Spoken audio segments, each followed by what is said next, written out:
Hijo mío, no te olvides de mis enseñanzas.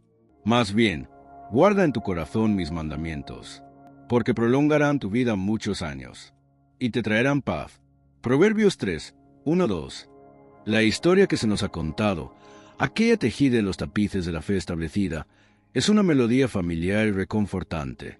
Pero bajo las notas de los evangelios canónicos subyace una resonancia más profunda, un eco silenciado que atraviesa los siglos, susurrando en nombre de María Magdalena y un secreto prohibido que reescribe no solo la historia de la resurrección, sino la esencia misma de las enseñanzas olvidadas de Jesús.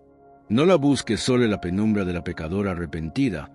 Esa es una sombra impuesta por siglos de interpretación patriarcal. La verdadera Magdalena emerge de los textos apócrifos, de códices gnósticos celosamente guardados, como la apóstol de los apóstoles, la compañera más cercana, la poseedora de un conocimiento tan íntimo y peligroso que la estructura naciente de la Iglesia sintió la necesidad de desmantelar su figura, de reducir su luz a una mera llama de penitencia. Imagina los días inmediatamente posteriores al suceso de la crucifixión. El mundo de los discípulos estaba roto. La promesa, el reino inminente, se había desvanecido en una agonía en una colina. El miedo era palpable, la desesperación una losa que aplastaba toda esperanza. ¿Quién mantuvo el hilo de la fe en ese abismo de la noche? ¿Quién tuvo la fortaleza para permanecer cerca, para atestiguar lo inimaginable? Fue María Magdalena. No Pedro, el negador, no Juan, el amado, sino ella. Los evangelios canónicos, a pesar de sus intentos por minimizarla, no pueden borrar por completo su presencia en el momento crucial, el amanecer del primer día, junto a la tumba vacía. Pero incluso aquí, en la versión oficial, su papel es reducido. Es la mensajera, la que va y cuenta. Sin embargo, los textos que la Iglesia eligió dejar fuera de su canon revelan una verdad mucho más explosiva. El Evangelio de María, encontrado en el Códice de Berlín o Códice ACMIM, es una ventana a esta realidad alternativa. Aquí, tras la ascensión, es Magdalena quien calma la confusión y el temor de los discípulos. Ella les recuerda las palabras de Jesús, les insufla valor y, lo más importante, revela que Jesús le había entregado enseñanzas secretas, revelaciones de naturaleza esotérica y gnóstica que el resto de los apóstoles no estaban preparados para recibir. En este texto, Pedro, el fundador de la Iglesia, expresa su envidia y su incredulidad. ¿Acaso habló el Salvador en privado con una mujer sin que nosotros lo supiéramos? ¿Debemos volvernos y escucharla a ella? ¿La prefirió nosotros? Su protesta es un eco de la lucha de poder que se libraba en los albores del cristianismo. La figura de Magdalena, como depositaria de la gnosis, del conocimiento interior sobre la naturaleza del alma y el camino de regreso a la luz, era una amenaza directa a la autoridad jerárquica que Pedro y sus seguidores buscaban establecer. El secreto prohibido de la resurrección no es solo el evento físico de un cuerpo que vuelve a la vida, es el significado místico y transformador que Jesús le confió a María. Para las tradiciones gnósticas, la resurrección era la culminación de un proceso iniciático. El cuerpo físico era el sello de la tumba, y la resurrección era el despertar la conciencia, el reconocimiento de la chispa divina dentro del ser humano, la superación de la ilusión de la materia, la ileo, la tumba. Jesús no resucitó de la muerte, sino a través de un conocimiento que le permitía trascender las limitaciones de la carne y del mundo material. Y este conocimiento, esta clave para la inmortalidad interior, fue lo que compartió con María Magdalena, su paráclita o compañera espiritual. Piensa en el simbolismo. En el jardín, ella lo confunde con el jardinero. Un jardinero es el que cultiva, el que siembra la vida y el conocimiento. Cuando Jesús le dice «no me toques, no me tangere», esta frase, a menudo malinterpretada como una prohibición de contacto físico por estar aún en un estado etéreo, puede tener un significado esotérico mucho más profundo. En el lenguaje de la alquimia y la iniciación, tocar o aferrarse significa intentar limitar o reducir lo trascendente a la forma material. El Jesús resucitado ya no estaba sujeto a la vieja ley de la carne. Era pura conciencia encarnada en una forma luminosa. La instrucción era: no busques el conocimiento a través del contacto físico o la veneración externa. Busca la resurrección, el despertar, dentro de ti, tal como yo te he enseñado. Magdalena era el espejo perfecto para esta enseñanza porque había alcanzado el estado de gnosis. Se había liberado de los 7 demonios, que en la interpretación simbólica no eran 7 pecados capitales, sino los 7 velos o 7 pasiones que encadenan el alma al mundo material: lujuria, ira, ignorancia, envidia, etc., a menudo asociados a los planetas y los arcontes, gobernantes del mundo material, en la cosmología gnóstica. Ella era Telesma, el alma completa, la que había unido lo masculino y lo femenino dentro de sí misma, el arquetipo de la sabiduría divina, Sofía. El secreto se vuelve aún más prohibido cuando consideramos el Evangelio de Felipe, otro texto gnóstico fundamental. Aquí, María Magdalena es llamada su koinonos o compañera.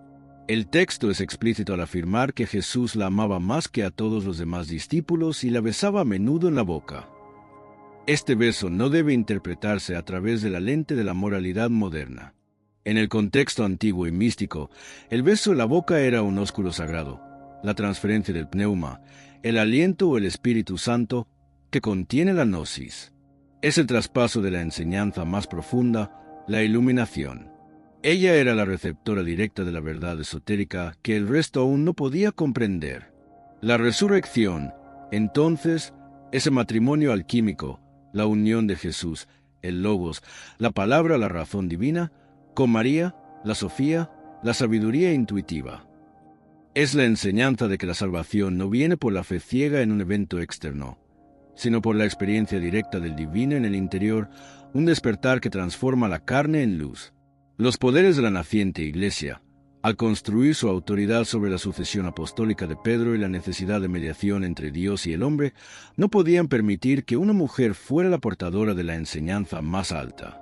La figura de María Magdalena como igual de Jesús, como maestra que recibía el Espíritu directamente, subvertía todo su proyecto de poder. Por lo tanto, fue necesario enterrar su verdad y reemplazarla con una imagen que sirviera a la nueva jerarquía. El silencio sobre su verdadero papel es el mayor secreto que la Iglesia ha guardado sobre la resurrección. No fue un evento para ser testificado y La sombra de este secreto fue un proceso para ser enseñado y experimentado, disfrazada en leyendas. Y la guardiana de ese proceso en el simbolismo de Magdala, que muchos estudiosos esotéricos ven no como un cáliz para recoger la sangre, sino como el vaso, la matriz que contenía la línea de sangre y el conocimiento de Jesús y su koinonos. El grial es, en última instancia, el símbolo del conocimiento oculto, la gnosis que ella preservó. Este evangelio prohibido nos invita a una relectura de toda la tradición. Si la resurrección es el despertar interior, la superación de la tumba de la mente, entonces el mensaje de Jesús no es una promesa de salvación futura, sino una clave para la transformación presente. Y la mujer que lo entendió y lo enseñó fue la única que fue digna de recibirlo directamente de la fuente. Estamos hablando de la subversión de la historia, de la eliminación de lo femenino sagrado de la narrativa fundacional, un acto que tuvo consecuencias espirituales, sociales e históricas de proporciones colosales. Al marginar a María Magdalena, la Iglesia no solo minimizó a una mujer, amputó el principio de la sabiduría intuitiva y la igualdad espiritual de su propia teología, estableciendo un sistema basado en la ley, el juicio y la obediencia jerárquica, en lugar de la gnosis, la compasión y la revelación directa. La resurrección, vista a través de los ojos de Magdalena, no es un milagro único e irrepetible, sino el modelo para la divinización humana. Es la enseñanza de que tú también eres el Cristo potencial, capaz de trascender la materia y la muerte a través del despertar la conciencia, un camino que ella recorrió con el Maestro. Este es un conocimiento que espera ser desenterrado no de viejos manuscritos, sino del santuario de nuestro propio ser, el mismo lugar donde María Magdalena encontró a su Señor. El eco del Noli Me Tangere nos sigue llamando a no buscar lo divino afuera, sino experimentarla dentro. El velo que oculta el verdadero significado de María Magdalena y su papel en la resurrección es tan denso que es casi indistinguible del aire que respiramos en la cultura occidental. Es una verdad que se disuelve en el mito, pero cuya sombra persiste en el arte, en los rituales y en los textos que desafían la ortodoxia. Adentrémonos en el corazón de la cuestión.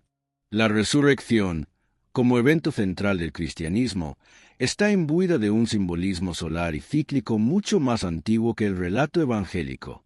En las tradiciones de los misterios antiguos, como los de Isis y Osiris o Eleusis, la muerte y resurrección de una deidad o héroe representaba el ciclo de la naturaleza, la muerte del ego y el renacimiento iniciático del alma a un nivel superior de conciencia.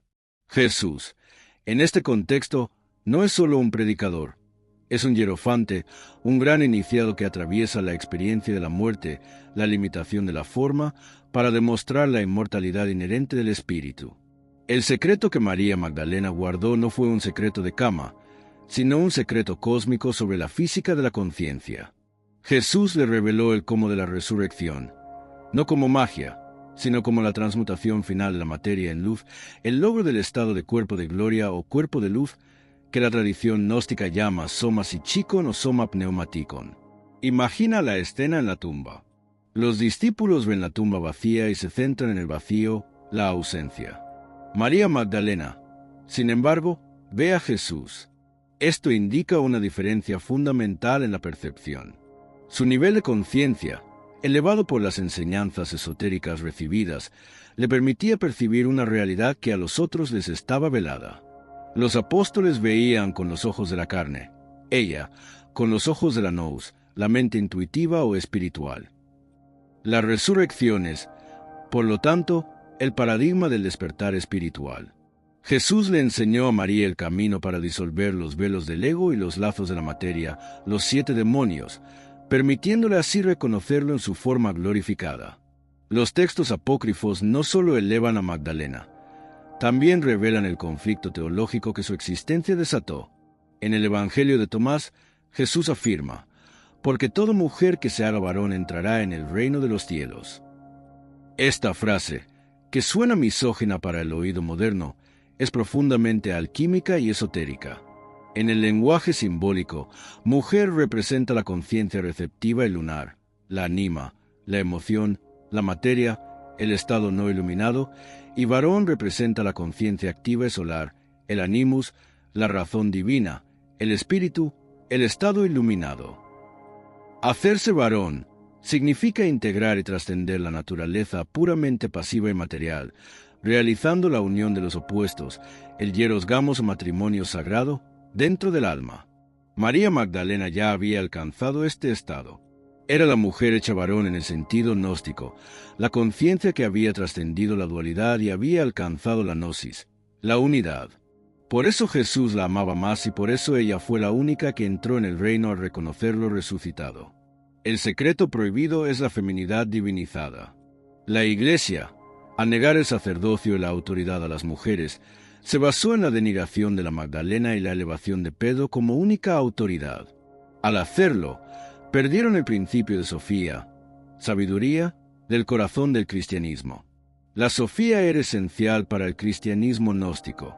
Representaba el aspecto femenino de Dios, el Espíritu Santo como la Gran Madre o el pensamiento divino. María Magdalena, como su encarnación humana, era el puente hacia la gnosis. Al eliminarla, eliminaron el camino hacia la experiencia directa de Dios, y en su lugar instalaron la creencia en un Dios trascendente y distante, accesible solo a través de una jerarquía masculina. Esta remoción tuvo un efecto cataclísmico. Convirtió una fe de iluminación personal en una fe de obediencia doctrinal. La resurrección dejó de ser una clave de transmutación interior para convertirse en un dogma que debía ser aceptado sin cuestionar. El verdadero escándalo que la Iglesia quiso borrar no fue matrimonio físico, sino el matrimonio espiritual entre el maestro y la discípula más avanzada. Esto significaba que el poder de la revelación no residía en el cargo de apóstol varón, sino en el mérito espiritual y el desarrollo de la conciencia, algo que cualquier ser humano, hombre o mujer, podía alcanzar. El secreto prohibido de la resurrección es, en última instancia, el secreto de nuestra propia divinidad olvidada. María Magdalena es la maestra que nos recuerda que la llave de la vida eterna no está en un credo, sino en la metanoia, el cambio radical de mente que nos permite ver la vida a través de los ojos de la conciencia resucitada. Ella nos enseña que el camino de regreso a la luz es un camino de sabiduría interior, gnosis, no de mera fe exterior, pistis.